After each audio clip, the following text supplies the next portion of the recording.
Good evening and welcome to this week's edition of Inside Red Dragon Sports. I'm your host, Jeff Hazard, Assistant Director of Athletics and Sports Information Director here at SUNY Oneonta. And tonight we're here in the studio with an elite class of student athletes as we will meet and greet and talk with our 2012 Hall of Fame induction class. So please join me after the break where we will meet our inductees. What makes D3 special is the ability to participate in my team and within the broader community. The perfect ending to a perfect season. Being a D3 student athlete has completely expanded my life. I learned how to lead. I really found a voice. What time is it? It's more about the experience rather than just a sport itself. Without the experience of being a Division III student athlete, I wouldn't be the person who I am today. NCAA Division III. Discover, develop, dedicate. Welcome back to the show. Joining me now in studio is quite a group of student athletes, former, all great in their own right. And what we're going to do is we're going to start by letting everyone introduce themselves so that we can at least know who you are. So we'll start up here in the upper right-hand corner. Diane Reeby-Starr, 1979 Women's Field Hockey Team. Diane Van Tile-Oles, and I was part of the 1979 Field Hockey Team. Al Sosa, Athletic Director, Wrestling Coach, and faculty member. Dr. Jeff Saul, basketball, 1967. Susan Lee Miller, cross country, 1990. Jen Pufke, lacrosse, 1999. Bill Capagianis, soccer, 85 through 89. Dr. James Kuhn, 1975 basketball. Melissa Labar, softball, 2003. Now, like I say, this is quite a group. You've all kind of connected, but of course, most of you have been connected through the years. I mean, with Al being at the college for over 40 years as a wrestling coach, and certainly saw most of everyone here compete at one time or another. Team of distinction here in 1979 field hockey team. Softball, I mean, Dr. Kuhn and Missy were both coached by the same gentleman, Don Fuelling, who's a Hall of Famer for us. Jeff Saul certainly connected in many ways. You see, some of these people that competed during that time, and certainly welcome to all of you and congratulations. We're going to kind of throw it out here first. Maybe I want to start with Al, seeing as you've seen more of the history of the college, and what do you think an honor like this is? What is it like for you to be a Hall of Famer here? Well, I think that throughout your career you have a lot of opportunities, and I started here in 1966 and officially retired in 2010. So, 44 years, and it's been a tremendous transition in terms of athletics at the college level. These women next to me as part of a field hockey team that competed before the NCAA and Title IX brought women's athletics to the same time of forefront that we find and have had with men's athletics for years. And again, I can think back about stories. We were just talking with Jim and Missy about a little bit of Fuelling history, and it's wonderful. Billy, his coach, Jim Nagel, and I, and his family and my family are close friends because his wife and my wife taught together, and he's now the head coach down at Stony Brook after going to Colgate. So there's a lot of things we can share, and certainly with Billy and John Hurley being your coach, and then me working out at noon hours with Dr. Saul's former coach Gary Holloway and sharing a little about what happens as you age as an athlete. All these things are wonderful, and it covers a neat range. It's wonderful to be part of this group. Yeah, and it does. I mean, we go from the 60s all the way up until the 2000s. I mean, so it's quite a group, and certainly we're going to try and connect all the dots here. And I'd like to go now, like Al said, Title IX certainly just came in 1972. When you were in high school, I mean, did you ever think that you even get a chance to play in college and then, do what you did as part of our team in ’79? I always had really mentors that really pushed me to really go after whatever I wanted. I mean, I had the opportunity. My high school coach, Loretta Von Buren, pushed me to go to Empire State Games. From there, you made contacts. I had a great coach at Delhi my first year, and we won the nationals for that junior college. So I really had some really great mentors. Then when I got to Oneonta, I had Barb Blodgett, and then I had Brenda Meese. So I really always had a lot of really important mentors that really pushed me, which, Right. I'm really grateful for. Right. It seems like the theme would be great coaches, and we talked about that tonight at dinner. Everyone in this room had a great coach, great mentor, and they take these kids that come out of high school and you try to mold them into young men and young ladies and maybe do things that they didn't think they could do. So I'd like to ask Susan, I mean, when you came here in cross country, our team was really kind of not really formed, and you and your sister kind of became the team, and you ended up going to nationals, as a senior. Talk about that, what it was like to kind of really forge our cross country program as we have it now. Yeah, it was interesting. We came from a strong high school team, and then to come to Oneonta, and it was a building of a team, and we knew that they were just starting, and it was exciting. We had, like I said, our coach was great, and he was really enthusiastic and wanted us to do well and encouraged us, and we just took his enthusiasm and went with it, and luckily it took me to nationals, which I'm grateful for. Now, and we talk about that because we had no track program. Mm-hmm. And John Hurley always talks about, in the springtime, I would just take them somewhere so that they could stay in shape for the fall and be ready to run. So certainly I know John did a lot to support, because he was the men's cross country coach, and he came over to the women, which, is different in a lot of cases, but he certainly took that and took you ladies to places that, we certainly are still treasuring and still celebrating. Mm-hmm. Now you guys came to, up here, and Missy, you guys all came into established programs that were, maybe lacrosse, you were really at the beginning of our success that we see now on the field, where Jim Nagel built a team, and you guys were kind of, you and Bill Tremont, who's a Hall of Famer, and Brian Dooley, who's a Hall of Famer, of course Garth Stam, Hall of Fame coach, and certainly the years you had, and then Don Fuelling, kind of took over the team, but was on the verge of something big, because we played in the national championship game just 3 years after you graduated, and Missy, certainly you went to 2 NCAA tournaments, our first SUNY championship teams. What was that like, playing for established programs that actually really kind of maybe had a history of tradition of success? So talk a little bit about that. When I first came, it was established. We were playing in the old Empire Lacrosse League, and I'll say established. We were at the bottom of the barrel, early on. So we came in. I came here on the advice of Coach Nagel, and I think it was his second year. Yes. Second year, and he was at the very beginning of bringing his own guys in, and you could see he had a plan in place, and he was waiting to create his own family. And I was lucky enough to have Coach Nagel my entire 4 years, and you could see I saw his plan from beginning to end. And the first 2 years were tough, and he scheduled tough out of conference opponents, and I'll talk a bit about it tomorrow. But we got beat pretty good, sometimes, and he would always tell us, remember that feeling, remember that feeling, take that feeling with you. And we went back to those places 3 years later, and then we took it to him, still remembering that feeling. So I'll always be indebted to Coach Nagel and what he did for me. And what about you, Billy? Yeah, the program, when you think about Oneonta State Soccer, back in the early 70s to mid 70s, they were a national power. And, coming here and playing here as an athlete, you wanted to perform and continue to keep that program at the national level. And, it's great to see that the program continues to strive. Back in my day, we were the only Division I team at the school.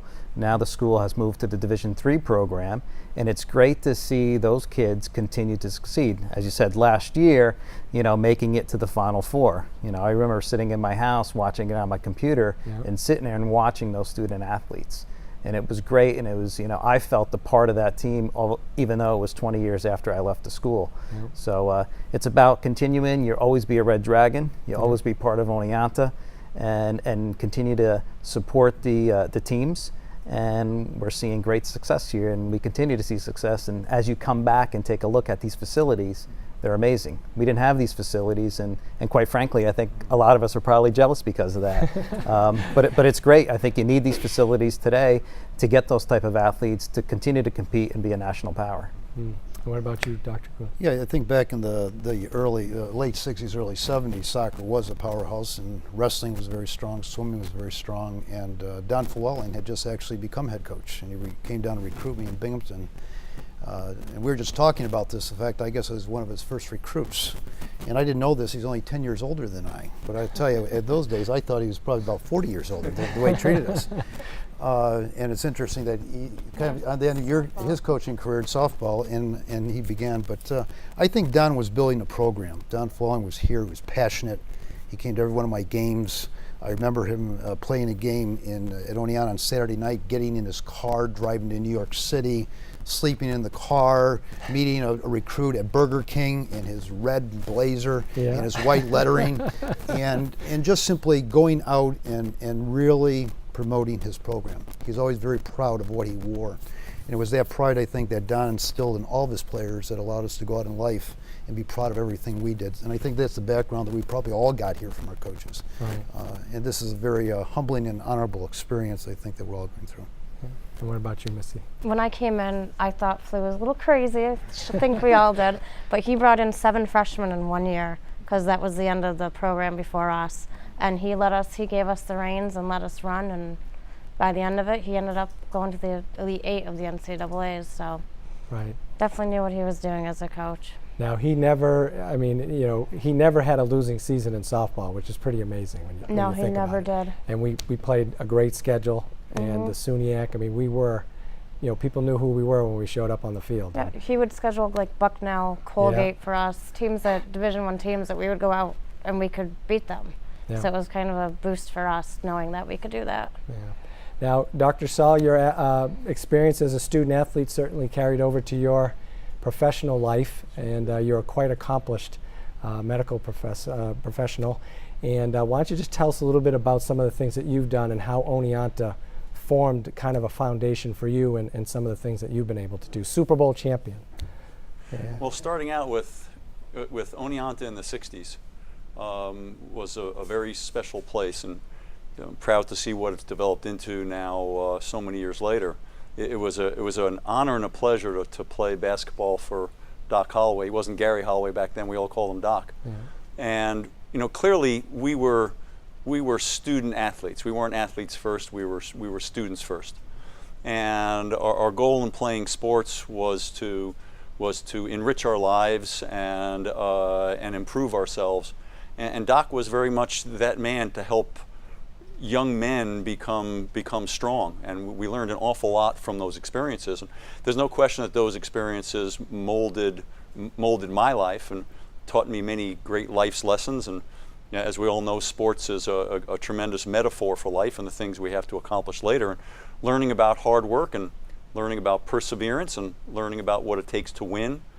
And I was fortunate enough to help move that forward. And I had an opportunity to serve as team physician for many years for the San Francisco 49ers and many other professional and collegiate teams, and had the opportunity to be on the sidelines of Super Bowls, and had the opportunity to treat the greats like Joe Montana, who is still a very close friend of ours, of Jeanette and mine. They're actually, he and Jennifer are neighbors of ours, and we see them quite frequently. Now all we do is talk about Joe's kids and they're playing football and how we're going to be helping them. So sports also has that generational aspect that, here Al and I were talking about our kids and what they were doing. We're talking about them more than we're talking about ourselves. And Oneonta is that kind of place. It's a place where someone could be nurtured, can feel special, and can feel like they can grow from here, and people will know who you are. People, it's like Cheers. People know your name when you walk in. And certainly with this group, just the conversations that you had just sitting here for a few minutes, just waiting, it's just amazing the connections that have been made throughout generations. Now, did anyone ever think that they would be sitting here as a Hall of Famer? I mean, when you laced up your cleats, to play soccer against, Division I Cornell or Colgate, and did you ever think that, wow, I'd be sitting here and I'm a Hall of Famer? I mean, as an athlete, I think it's the ultimate honor, right? I think you always dream there's individual honors out there, but this honor is truly the cream of the crop, right? And again, as I visited Oneonta, either to see the campus at Alumni Weekend or to come back to play in the alumni soccer game, of course, you'd enter this facility and you take a walk through and you look at the numerous plaques that were on the wall, and of course you read about it. You know, of course, I find some of the soccer players, the past soccer players that I even heard stories about during my years there, and of course you thought, wow, how do I get myself there? You know, how do I continue to drive myself to get to those things? So it's an amazing feeling to be included with these athletes, these coaches, these individuals that sit on that wall. Right. The 1979 field hockey team's our team of distinction this year. There was no NCAA tournament. We played in the AIW. More or less, you guys were trying to find games. You know, Brenda, let's go play. What was it like to be a student athlete where, I mean, you didn't even know about nationals? I mean, tell us a little bit about what that time was like and how you got to that point. I think it was one step at a time. We started with, from our states to our regionals to our nationals, and it was just, we knew at that point, hey, there's no dream that can't come true. We just got to keep working hard, and that experience at Princeton University with nationals was a dream come true for all of us, absolutely. So you felt you belonged there regardless, even though, Oneonta, where's Oneonta? I'm sure most are like, where's that from? Where are you from? I mean, when you played these other teams, how did you feel going into that tournament? Well, sometimes it was, like when you played Colgate or some of the where they could recruit. Right. That was, I mean, it just made you play harder. Yeah. And we really had, up to that point too. For some of us, we had we had some building years, to get up there before Brenda took the program over, and she was very respectful of that, and really, recognized that we were all really hardworking and really dedicated, and so she really nurtured that too, like recognized that she pushed us. As being here on campus at that time, Al, watching a team, do what they did, accomplish what they did, what significance do you think it had for the college as a whole? Well, I think that all of sport was in a state of flux at that time. Okay. In 1979, I became the men's athletic director, and women's athletics were at a point of really a crossroads, because the NCAA was under pressure to offer championships because of Title IX for women. But women athletics coaches and administrators at the time didn't really endorse the NCAA because of the fact they felt that, well, that's the boys' organization, the men's organization, and we're women, and they've never really given us our due. So there was a degree of distrust, very definitely. I'm going to talk a little bit about that tomorrow, and it's a situation that it was wonderful to see a women's team reach national recognition and get the kind of exposure that the women's field hockey team did. And of course, for Brenda, it was so terribly, rewarding. And Barb Blodgett had done a great job in beforehand, but Barb was also the women's basketball coach. And she was, wearing a lot of hats. And when the opportunity came for the college to hire Brenda, it really relieved some of the pressure on Barb. And it was wonderful for these women to have, for the first time, a coach that could be committed just to their sport, just to one sport. And but that was not the tradition at that time. So I think that they were on the cutting edge of change. Even though it was AIAW, there was a a current going on at that time, and I had 4 daughters. So for me, it was wonderful to see, because I was an athlete, a wrestler, a football player, played some lacrosse, ran track and field, and my girls weren't going to be wrestlers or football players. And they both, all 4 of them, went to soccer because Oneonta didn't have field hockey.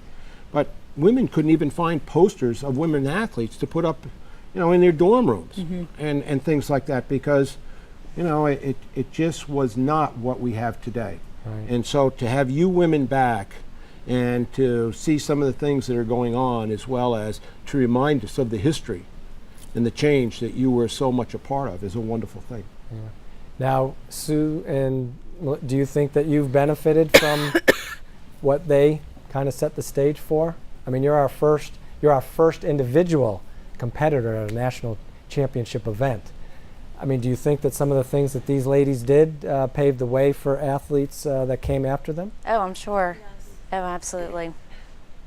You know, just setting the stage for the teams to come, and just doing all the hard work and getting into those games that didn't really exist. Yeah. And the respect that we got otherwise, like in the training rooms and stuff, where we get the same respect as the guys do. Right. You get the same trainers and everything. Right. And that's what they provided for us, is the digging of everything for our programs. Right. Now, during that time when, like maybe when you played gym, certainly in the 70s, you were right at the beginning of Title IX. You know, you overlapped when it came in and when it wasn't here. What was it? Of course, our women's athletics program goes back to the early 60s. I mean, we had swimming teams, we had, you know, basketball. I mean, you know, it wasn't maybe as organized, but it was pretty organized. And we started, I think that Oneonta I think they were ahead of the curve in women's athletics just in general, from what I get to read going back that far, because as Al said, I mean, you know, teams, I mean, no one, what kind of teams did we have? What, you know, who were the role models? Where were the opportunities?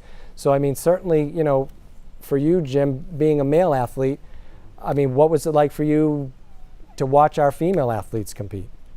Yeah, and I think that probably in the late 60s and mid 70s, there was women's athletics. It wasn't prominent. Title IX had a lot to do with that, and you can see the product of the Olympics this past summer with women athletics. It wasn't for the women in the Olympics this summer. So I think it probably came in after the 70s. Again, there were teams. They weren't as prominent. I'm very pleased having two daughters myself that did come into play. And I know that Al Sosa up here had a lot to do with integrating that at Oneonta, I think at a lot quicker clip than it did nationally, so I was very proud to see that. I don't think we're where we need to be with women's athletics right now. I know we're not talking about that, but but hopefully we'll get there someday. It's still gaining. Now, overall, I mean, we all competed. We all were, well, you never got to compete in the SUNYAC field hockey, because there was no SUNYAC for field hockey. You ran in some cross-country championships. Certainly you won a couple of championships, SUNYAC Player of the Year. They didn't have it. They came a couple of years after you were, you know, you had your Empire Lacrosse League. What was it like to be a member of competing in the SUNYAC for those who did? Bill, why don't you talk a little bit about the SUNYAC? Yeah, I mean, it was, again, anytime you're competing against schools that are in the same type of conference, right? And we talk about the Red Dragon, and of course Cortland also the Red Dragon. So there's a rivalry immediately with that college and school. So it was, you know, everyone wanted to beat Oneonta, especially because in the SUNYAC during my time, we were the only one that was a Division I school. All the other SUNYAC schools were Division III. So of course we had the target on our back, and everyone was coming after us and played that much harder. And we had to be that much sharper, knowing that they wanted to not only, you know, beat another SUNYAC team, but beat a Division I SUNYAC team. So. But there's a lot of special memories back there playing in those SUNYAC games. You know, for those of you that know soccer, you know, it was like a derby, what they call a derby over in England. It's a local derby against those other SUNYAC schools. Wow. And what about you, Jim? SUNYAC? Some pretty good players back then. I mean, guys that went on to play in the professional NBA. And like I say, I think as Don Folling came into the program, he started recruiting probably in the larger cities around this area, but then he started getting people out of the city. And I remember Don's favorite recruiting technique was to take the guys into Chase Gymnasium on Thursday nights. It was all women, and we perfected that technique and got a lot of good players. Matter of fact, when you talk about why the Hall of Fame, I think probably I was responsible for recruiting many of the better players that came as I was a junior and senior, and Kevin Crotier came on our team, and those guys that went to a national championship. I recruited those guys. So I think that's probably why I'm going to the Hall of Fame, because of my recruiting techniques. That's right. But, quite a period there. Yeah, but it was a time of growth and a time of coming in. Then we made the ECAC tournament for the first time in many, many years, and then 2 years later they're in the national finals. Yeah. So. Last question for everybody. Go around. 5 fondest memory of Oneonta?